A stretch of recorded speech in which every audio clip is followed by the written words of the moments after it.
நாகையில் சற்று நேரத்தில் மக்களை சந்திக்கிறார் தமிழக வெற்றிக் கழக தலைவர் விஜய். தமிழக அரசியலில் உன்னிப்பாக கவனிக்கப்படும் தாவேக தலைவர் விஜயின் சுற்றுப்பயணத்தின் அடுத்தடுத்த நகர்வுகளை தொடர்ச்சியாக புதிய தலைமுறை பதிவு செய்து வருகிறது. தற்போது விஜயின் பரப்புரை வாகனம் தயார் நிலையில் இருக்கிறதை நாம் பார்க்கின்றோம். விஜய் இன்னும் சற்று நேரத்தில் அந்த பரப்புரை வாகனத்திற்கு வருகை தந்து மக்களை சந்தித்து உரையாற்ற உள்ளார்.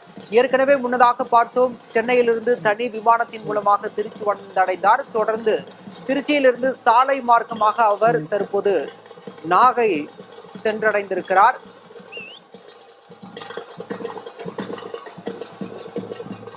தற்போது விஜய் பரப்புரை வாகனத்தில் ஏறி அமர்ந்திருக்கிறார். அவரை காண்பதற்காக பொதுமக்கள் திரண்டிருக்கக்கூடிய காட்சியை நாம் பார்க்கின்றோம். ஒரு பக்கம்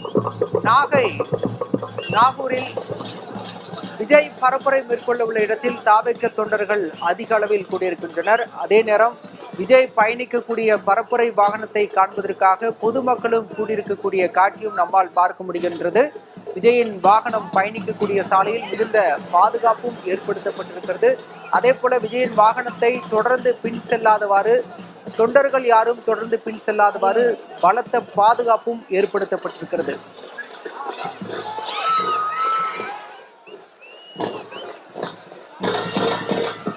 விவரங்களோடு செய்தியாளர் லெனின் இணைந்திருக்கிறார். லெனின், தற்போது இந்த பரப்புரை வாகனம் எந்த பகுதியில் சரியாக நிற்கின்றது?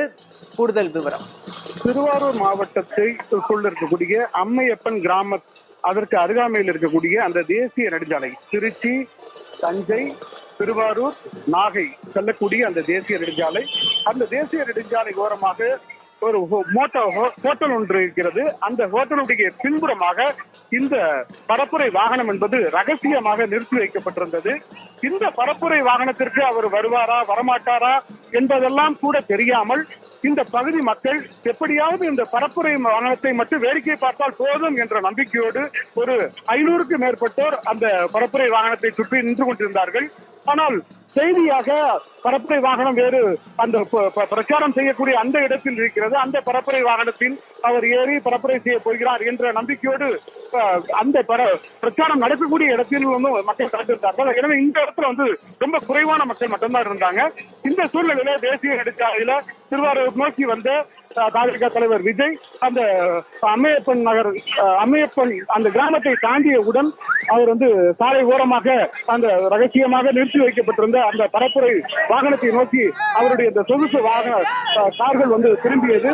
உடனடியாக காரில் இருந்து இறங்கி அவர் அந்த பரப்புரை வாகனத்துக்குள் சென்று விட்டார். அதன் பின்னால் அங்கு கூடியிருந்த அந்த 1000க்கும் மேற்பட்ட அந்த மக்களுடைய அந்த உற்சாகத்தை காண்பதற்காக அந்த பேருந்து அந்த பரப்புரை வாகனத்தில் இருந்த அந்த திரைச்சேலையை அகற்றிவிட்டு அந்த மக்களை பார்த்து கையசைத்து விட்டு அதற்கு பிறகு அந்த பேருந்தானது பரப்புரை பேருந்தானது தற்போது புறப்பட்டிருக்கிறது. இது திருவாரூர் மாவட்டத்தை கடந்து இன்னும் சற்று நேரத்தில் அது நாகை அந்த பிரச்சாரம் செய்யக்கூடிய அந்த இடத்தை சென்றடைய இருக்கிறது.